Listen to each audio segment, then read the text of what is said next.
வணக்கம் உறவுகளே, நான் உங்கள் ஐயனார் துபாய் அபுதாபிலிருந்து. இப்போ பாருங்கள், தமிழ்நாட்டில் 2026 எலெக்ஷன் வரப்போகுது.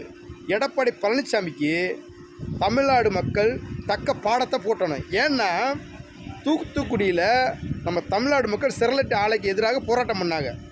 கிட்டத்தட்ட 15க்கும் மேற்பட்டவர்களை சுட்டு கொண்டாங்க. அப்போ முதலமைச்சர் வந்தவர் யார்?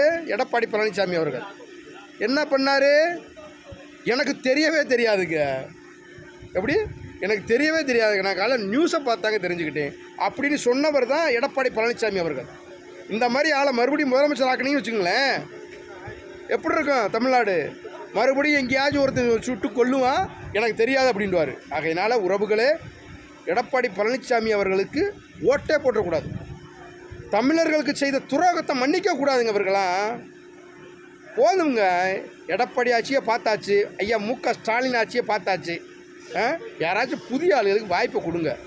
மறுபடியும் திமுக அதிமுக ஓட்டை போட்டு நடுத்தரும் நிப்பாட்டி விட்டுறாங்க உறவுகளே, நிப்பாட்டி விட்டுறாங்க. ஏன்னா ஏகப்பட்ட கடனுங்க. இப்போ கனிம வள கொள்ளை போய்கிட்டு இருக்கு, தடுத்து நிப்பாட்ட முடியுதா? மணல் கொள்ளை போய்கிட்டு இருக்கு, தடுத்து நிப்பாட்ட முடியுதா?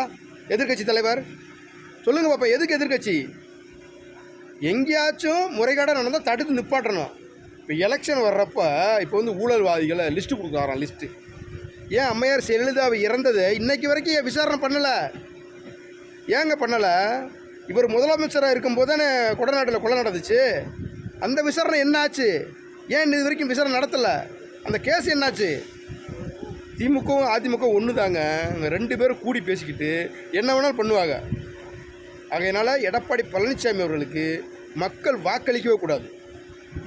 அவரையும் ஒதுக்கி வைக்கணும் தமிழ்நாட்டிலேருந்து. போதும் ஐயா, நீங்கள் ஆட்சி ஆண்டதெல்லாம் போதும் ஐயா. உங்களை முதலமைச்சர் ஆக்கினது ஜசிகலா அம்மையார். அவங்க காலில் தவந்து போய் முதலமைச்சர் ஆனீங்க. முதலமைச்சர் ஆன உட்பட என்ன பண்ணீங்க? அவங்களுக்கு துரோகம் பண்ணீங்க. துரோகம் பண்ணீங்களா? பிச்சைப்பட சேர்ந்துக்கிட்டு இப்போ மறுபடியும் ஆட்சி அதிகாரத்துக்கு வரணும்னு துடிக்கிறீங்க. மக்கள் ஒருபோதும் உங்களை மன்னிக்க மாட்டார்கள். தமிழக மக்களை சுட்டுக்கொள்ளும் போது வேடிக்கை பார்த்துக்கிட்டு இருந்தாலும் தானே, நீங்கள் வேடிக்கை பார்த்தால் தானே. முதலமைச்சர் ஒரு கட்டுப்பாட்டில் தான் இருக்குது போலீஸ் இலாக்கா. ஏன் உங்களுக்கு தெரியாமல் எப்படி சுட்டாமே? எப்படி சுட்டான் சொல்லுங்க பார்ப்போம், எப்படி சுட்டான்? அந்த சுட்டு கொன்றவனுக்கு திமுக அரசு பதவி உயர்வு கொடுக்குது, பதவி உயர்வு. எப்படி தண்டனை கொடுக்க பார்த்துருக்கோம்யா, ஆனால் பதவி உயர்வு பார்க்குறது பெரிய கேவலம் யாது.